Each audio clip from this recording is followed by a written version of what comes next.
So hello students. So in this class we will study about your wire antenna. So in the last class we have discussed about some terminology of your antenna like your half hour beam width, full null beam width, some radiation pattern of your theoretical antenna, that is your isotropic antenna.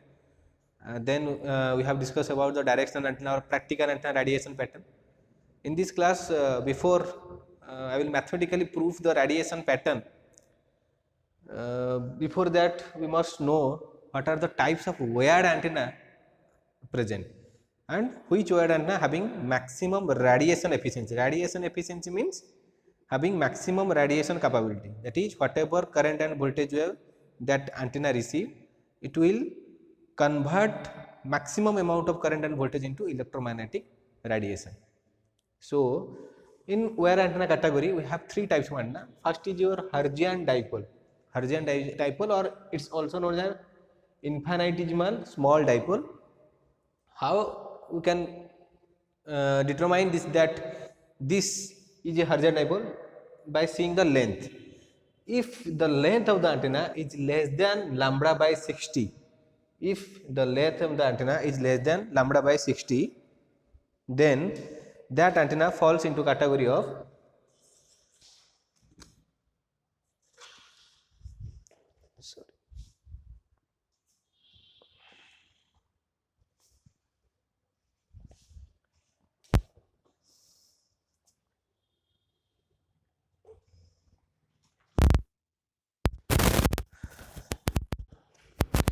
that antenna falls into the category of Hertzian dipole. Then how to calculate this lambda?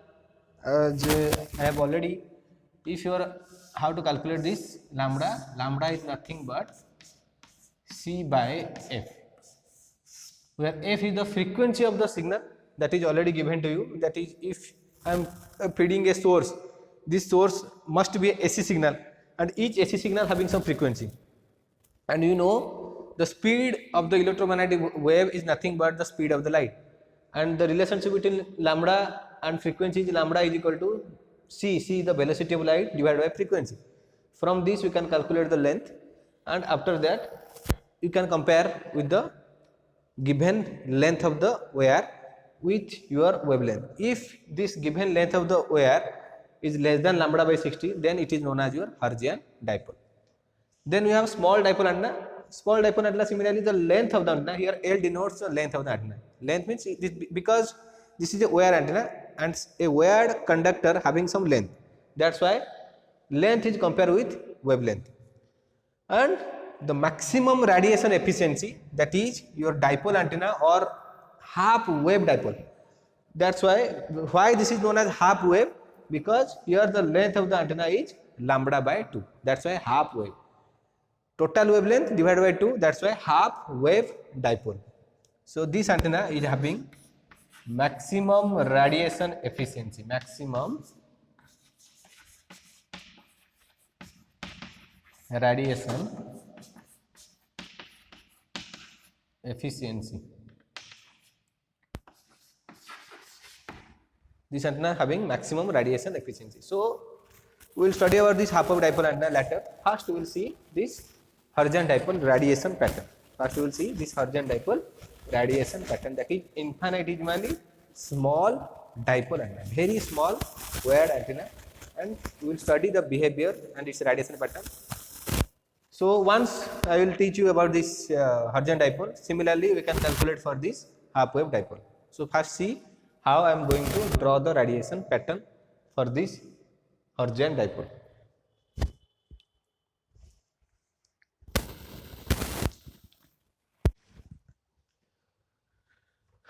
So student, we will draw now the radiation pattern for Hertzian dipole, that if at all Hertzian dipole radiates, how it will radiate power, and how to determine, how to see, how to calculate the mathematically the radiation pattern.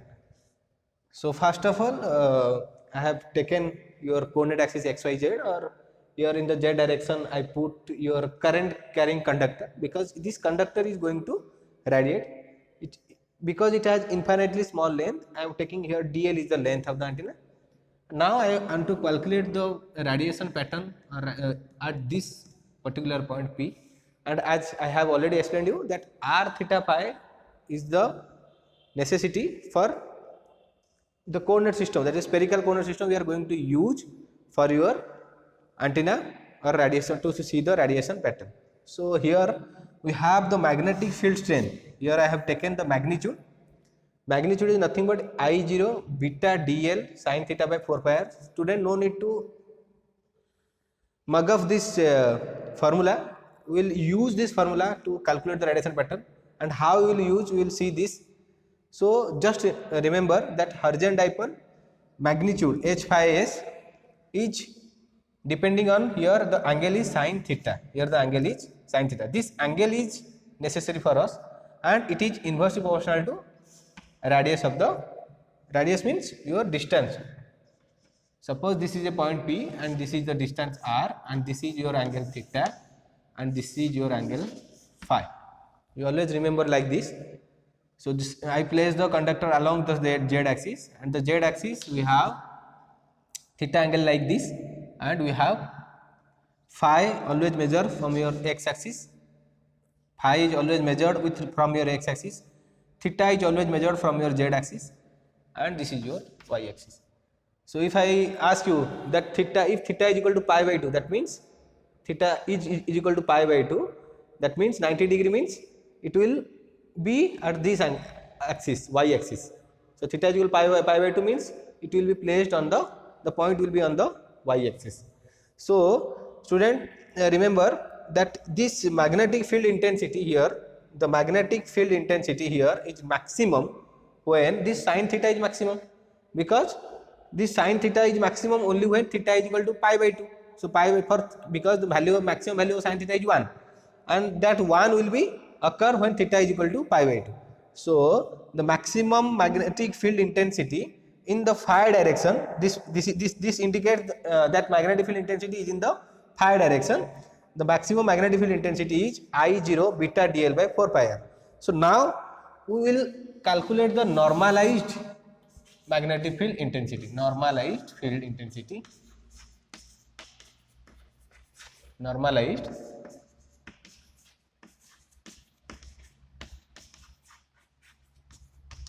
field intensity. So what is, how to calculate the normalized field intensity? Normalized means we are going to cancel out its magnitude, only we will consider the phase part. So how to calculate? H phi divided by H phi maximum, that will give you H normal, that is your H phi, magnitude of H phi divided by H phi maximum. So if you do the division, then this I0 beta dl by 4 pi r, I0 beta dl by 4 pi r will be cancel out, remaining will be sin theta. So sin theta. Similarly, your normalized electric field is also En is equal to sin theta, En is equal to sin theta. So always you remember your magnetic field is in the phi direction, your electric field is in the theta direction, and both are dependent how in Hertzian dipole, in sin theta form. Your magnetic field is also normalized. Always you need to remember this normalized magnetic field intensity at a particular point P is En is equal to sin theta. Similarly, electric field, normalized electric field is also equal to sin theta. So now we will see, now we will draw the radiation pattern by using this component of electric field and magnetic field. So let us see that.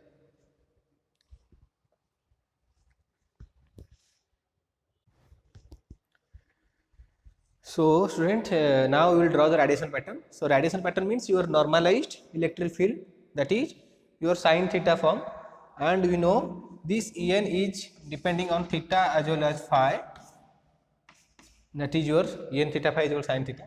So let us first, because radiation pattern is in the 3-dimensional pattern, first we will consider in 2-dimensional pattern, that is, for example, here two cases arises. First case, your phi is, I am taking phi is equal to constant, then we will plot the radiation pattern with respect to your electric field, that is a normalized electric field versus theta. Theta is your elevation angle, and theta is measured from z axis. You should remember that theta, the value of theta is varying from 0 to pi. It is always measured with respect to your z axis. Then we will see En versus phi. Phi is your azimuthal angle and it is measured from your x axis. So here theta is equal to constant, here phi is equal to constant. So let us take this phi value is 0. Constant means I am taking here phi value is 0. So phi value is 0 means it indicates xz plane. Now plane is your two dimensional. Plane is your two dimensional. So here I am taking phi is equal to 0. So phi is always measured with respect to your x axis, and phi is equal to 0 denotes your xz plane. Phi denotes xz plane. So that is your relation between your Cartesian coordinate and spherical coordinate. So phi is equal to 0 means xz plane, and I have already shown you that our conductor is placed along the z axis, and carrying some current I dl. So let us talk about how to plot this. So now this theta is varying with respect to your electric field, and how this theta is dependent. Theta is equal to your electric field, En is equal to sin theta. So first let us take one by one case. This theta, so theta is equal to 0 here because we always measure theta from z axis. So on z axis theta is equal to 0. So then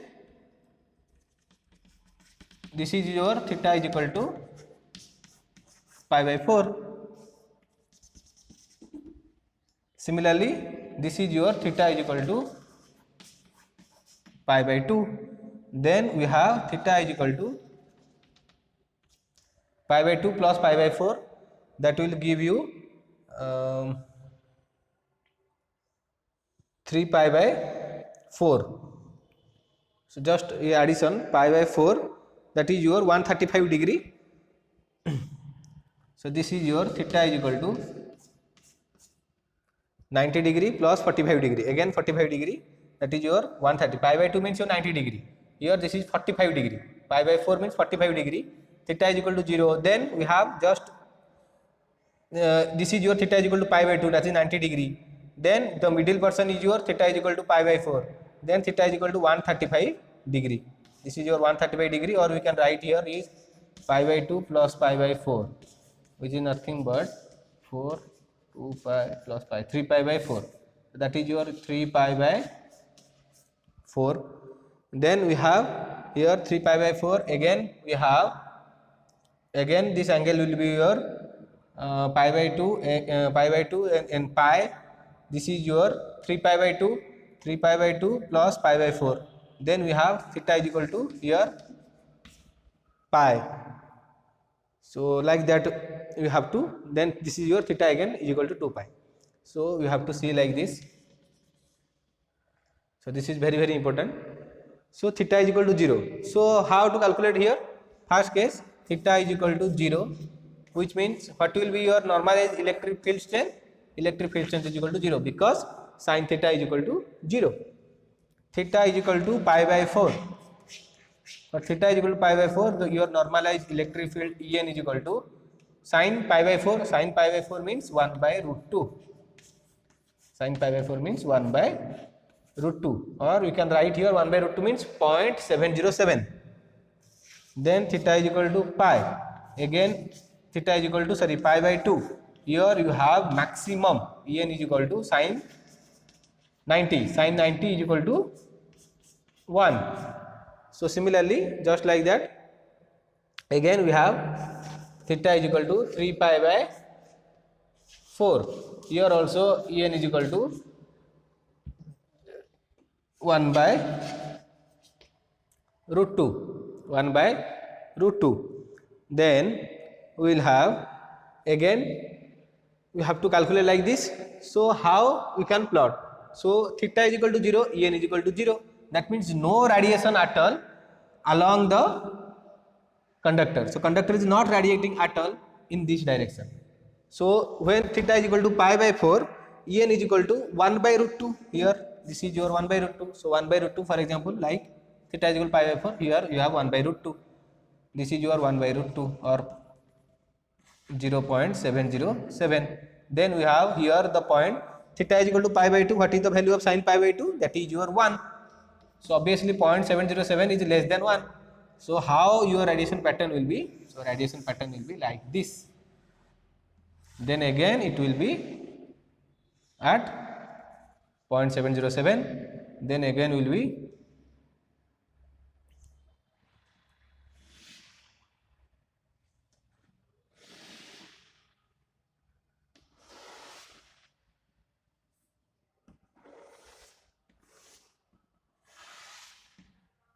so if you draw and plot,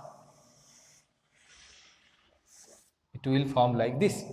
So this is your figure of 8. This is also known as figure of 8. So your maximum radiation will be in the perpendicular direction.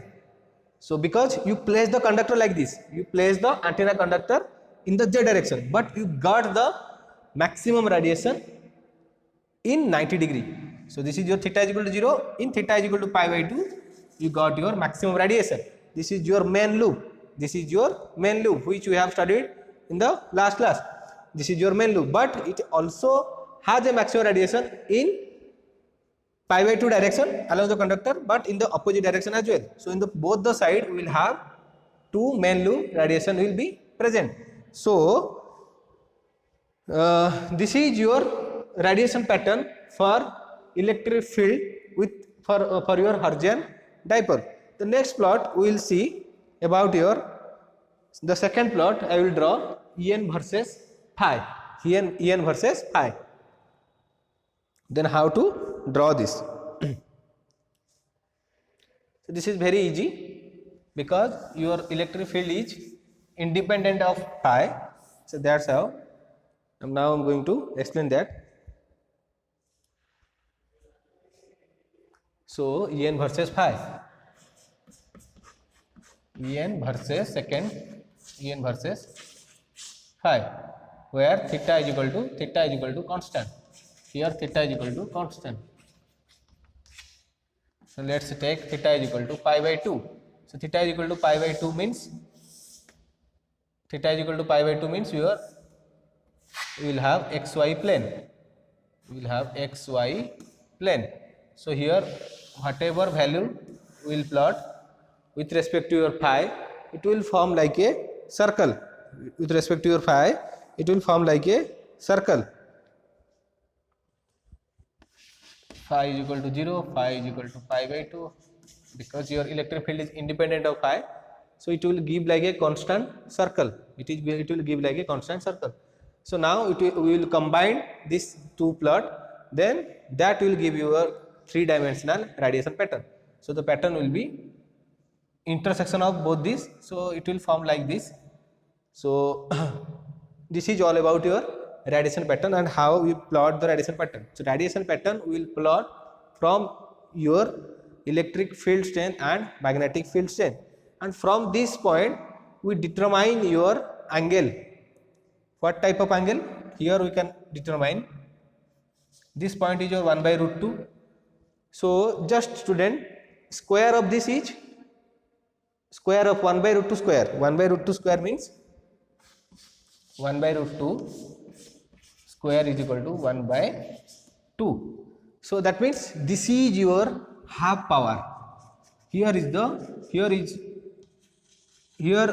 will be, we have radiation power is half, because in normalized case, normalized you have electric field En, just we have to square it. That will give you normalized electric field, normalized power. That is, if En is equal to sin theta, then normalized power is equal to Pn is equal to square of this sin square theta. Just like P is equal to, you have applied formula V square by R, where if R is equal to 1, then this is known as your normalized power, that is P is equal to V square. V square means voltage here is electric field and current is your magnetic field. So just like P is equal to V square, so you have to just square it. En is equal to sin square theta. So if I draw the power pattern, then I have to square each value. Then I have to, just student remember that this is mathematically, you have already know P is equal to V square by R or I square into R. In electric field and magnetic field, P the normalized power. If this R is equal to 1, this power is known as your normalized power when this resistance is equal to 1. So I have also taken here the magnitude of all the, this is your normalized, that means we divide it with the maximum electric field, that then we will get the normalized power. So normalized electric field, just square it, just normalized square it, we will get En sin square theta, and that value will nothing but your normalized power.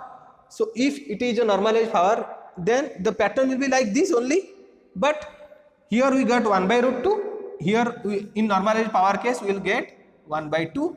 Here we will get also 1 by 2. And in the previous class I have already taught you about half power beam width.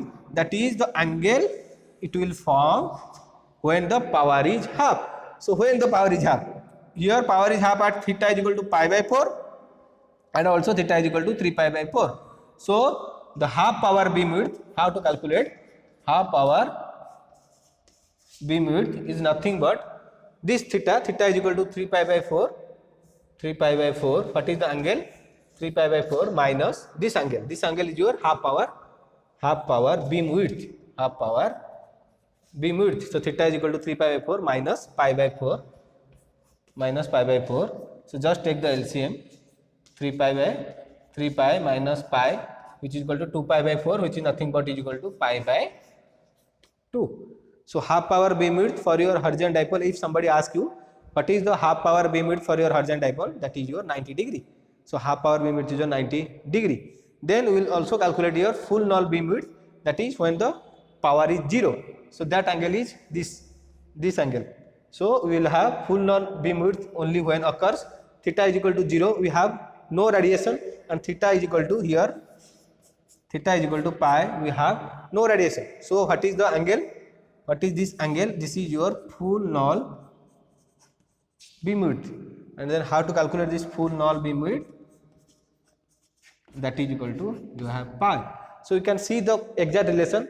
Here approximate relation we can see in every cases of radiation pattern. We will find this full null beam width is just twice the half power beam width. This full null beam width is twice of half power beam width. Here half power beam width is pi by 2, but full null beam width is pi.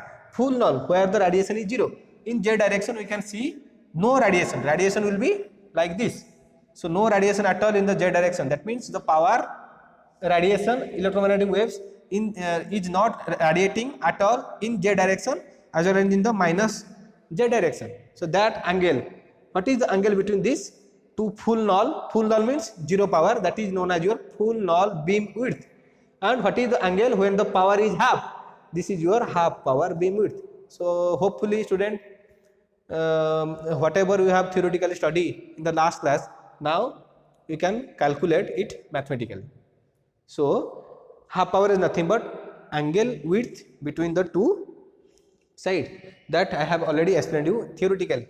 This is the angle of your maximum radiation. Maximum radiation is occur here, just down to maximum radiation is your half power, and angle between the two half power is nothing but your half power beam width. And angle between two full null means 0 power radiation is known as your full null beam width. So hopefully student, we can calculate half power beam width like this.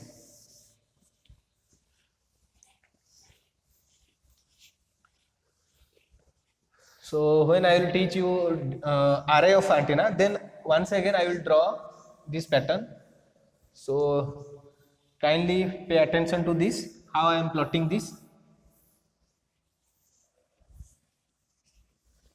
Just to remember, the electric field, the normalized electric field is sin theta when the conductor is placed along the z direction, and the normalized magnetic field is also sin theta.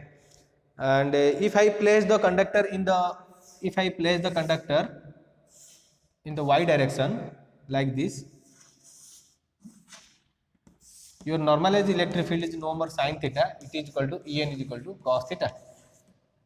If I place like this, here theta angle is equal to pi by 2, so sin pi by 2 you have to place like here, theta is equal to 0, you have to rotate it, so you have to get En is equal to cos theta. So normalized electric field is equal to cos theta when I placed the conductor along your y direction.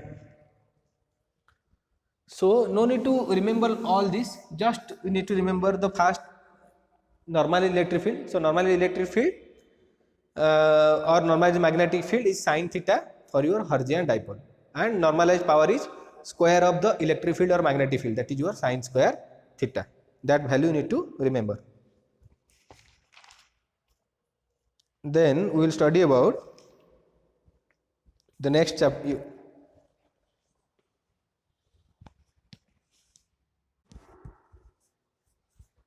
So that's how we plot your radiation pattern. So in the next class we will study some few more terminology, and again I will prove that terminology in mathematically. So first you have to study it theoretically, then I will plot the graph and explain you once again about mathematically. So hope we have cleared about the radiation pattern and types of wire antenna, that is your dipole antenna. So three types of wire antenna is present, that is your Hertzian dipole, then we have half wave dipole, and we have small dipole. So practically the maximum radiation efficiency is in the small half wave dipole. Half wave dipole means the length of the antenna is equal to given, that is equal to lambda by 2. So length is equal to lambda by 2, that's why this is your half wave dipole, and length is equal to suppose lambda by 4, then this is known as your monopole. This is your monopole. Monopole means we have only one type of antenna, you have only one type of wire, and it is placed along your ground, and this ground going to create the image, that is your image concept, that is not in your syllabus. Just remember lambda by 4 means your monopole antenna, L is equal to lambda by 2 means half wave dipole antenna, half wave dipole antenna. So half wave dipole antenna structure will be like this.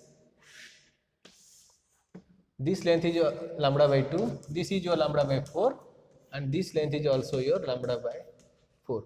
So total length will be lambda by 2. So in your modulation communication we have already studied about this, that for effective radiation the antenna height must be equal to at least lambda by 4.